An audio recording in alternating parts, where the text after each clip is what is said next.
everybody, and welcome back to Movie Files. Here on our channel, we love talking about our favorite shows. We break down the latest trailers. We do unboxing videos, and we also do giveaways to show our appreciation to you all. And like today, we also do movie reviews. So if that sounds like something you would enjoy, well, do us a favor, hit that subscribe button, and make sure you're hitting that notification bell to stay up to date with our latest video. So today, I have a new Netflix review, and this time is for The Silence, which came out on Wednesday. Today's Thursday, so I saw it today, and I'm here to give you guys my thoughts on the film without spoiling anything important. So with that being said, before we get into the positive and negative, let you know what my score is for the film and also if it's worth streaming on Netflix. Do me a favor, start your commenting below. Let me know what you thought of the movie, if you've seen it, if you saw the trailer, if you were interested in it. And overall, like I said, let me know if you guys enjoyed the film. But with that being said, let's talk about The Silence.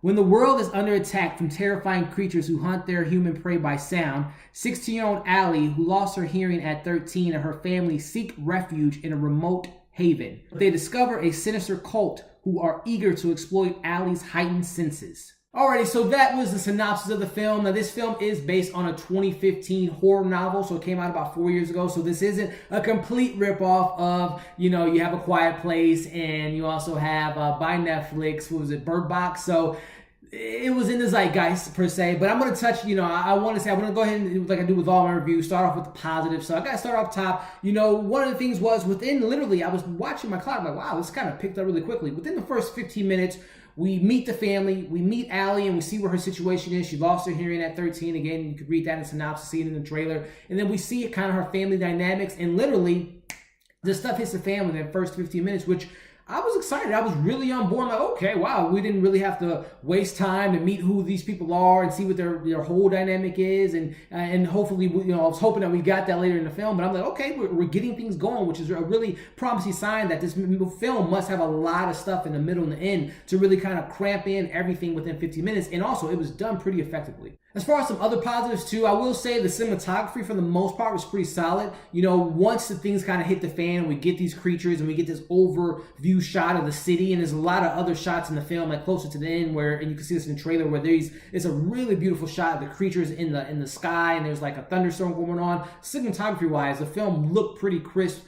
for the most part. Also too, the film had some really tense moments at time, and I'll get to that a little bit later, but there was a couple moments where I'll give it too much away, but there's a moment on a train where it involves a group of people on a train, and obviously this film, you have to be quiet, but the train has a woman and her baby on the train, so you can only know how that scene plays out. And there's some other tense scenes where the family has a dog, so obviously where these things are crawling around, beating on the glass door.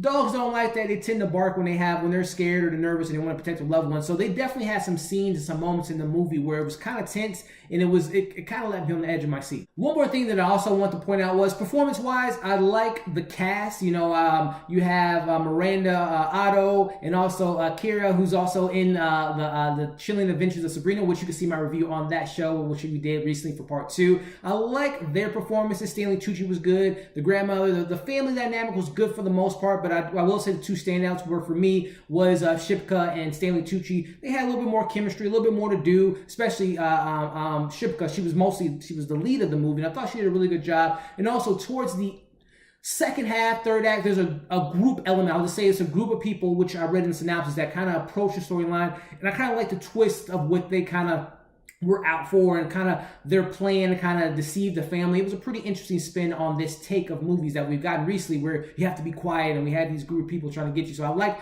the element of the twist of the group that we get introduced to later in the second half. Alright, so now jumping into the negatives, there were a lot of things that I really did not enjoy about this film. Number one, I mentioned that there's some moments in the movie where there's these tense scenes, and particularly the scene where the train and the little girl, or the baby and their mom, and the scene with the dog, and though they were good elements and they were, tense moments at times, the director really didn't shoot those scenes properly, in my opinion, because it could have been much more heightened than what he did. Again, you have a moment where there's a baby and a mom on the train, and there's creatures that adapt to sound.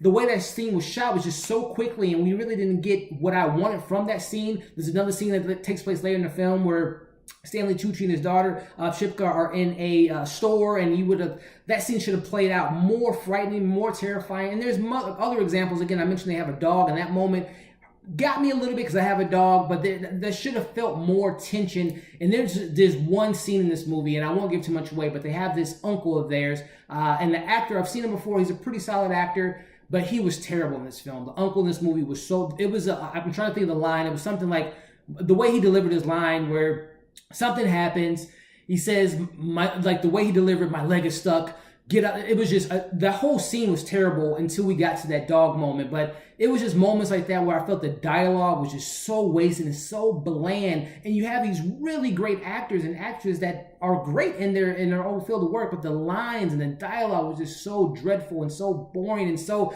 it was flat. A lot of the dialogue and tension-filled moments just felt flat to me. And unfortunately, I have to blame that on the director. After I saw this movie, I wanted to kind of see his filmography, and going over this list, Mortal Kombat Annihilation, not a fan. The Butterfly Effect 2, not a fan at all. Annabelle 2014 had some moments, but overall one of my least favorite Conjuring films. And then Wish Upon back in 2017 was a terrible movie. Again, this director, if you can find work, all good to you. But these films, including this one, he does not know how to shoot tense moments and suspenseful, terrifying moments. I feel like he just doesn't have the eye for it. Or, the scenes play out.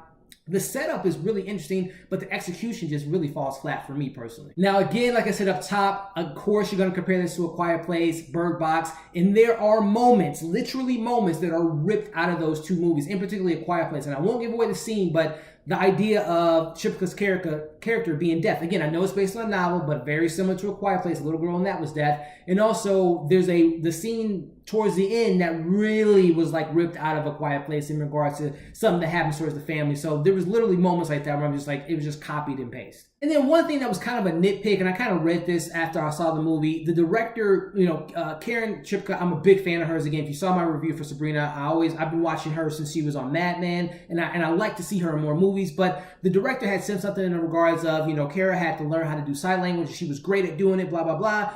But then there's, people in the film community, actors that are deaf and probably could have played the role without casting someone that had to learn how to do sign language. This is a little nitpick thing, but it would have been interesting to see if they would have casted someone that was actually deaf. It might have played out a little bit better and built those scenes that I was mentioning to that lacked suspense. Maybe it would have been better with someone that actually can relate to the character.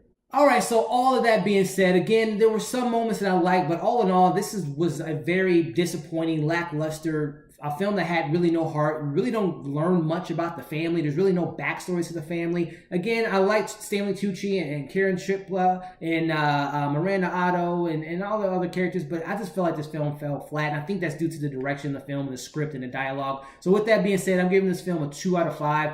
If you have nothing else to watch on Netflix, give it a try. You might really enjoy it. I didn't like it at all, to be honest with you. And I'm only giving it a 2 out of 5 because there are some cool shots and there are some scenes that I wish would have played out differently. And again, I like Karen and I like Stanley Tucci, so I support their films, but this is really not a good film. Again, 2 out of 5. It's on Netflix. Let me know if you guys are going to check it out. Let me know if you've seen it. Let me know what you thought of the film. With that being said, give this video a thumbs up, share this video, subscribe to our channel if you haven't already. Check out our most recent reviews that we did for Sabrina Part 2. Also some trailer reactions, and we got some new reviews coming pretty soon. Thank you guys for watching this video, and we'll see you on the next one.